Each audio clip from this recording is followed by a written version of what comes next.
Okey, Assalamualaikum. Okey, hari ni kita review sikit lah. Kita review sikit basikal second yang baru masuk. So, yang ni custom sendiri daripada owner.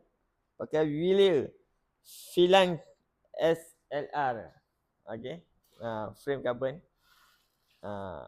So, yang ni kalau frame dia saja harga dalam 18,000.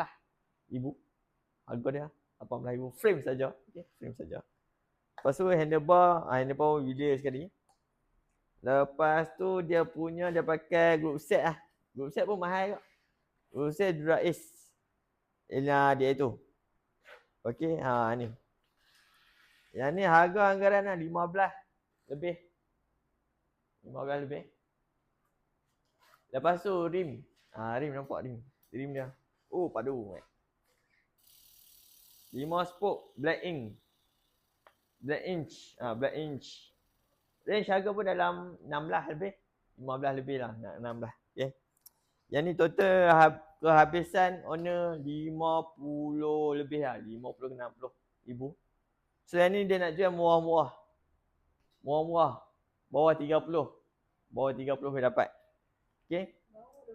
Tapi bawah lagi 25. So kalau nak harga tepat, Roger. Ringan lah. Ringan kita berangkat 1 jari lah. 1 jari tak boleh lah. Tapi yang ni berat dia dalam 6.8 lah. 6.8. 6.8 kilo sahaja. Okey.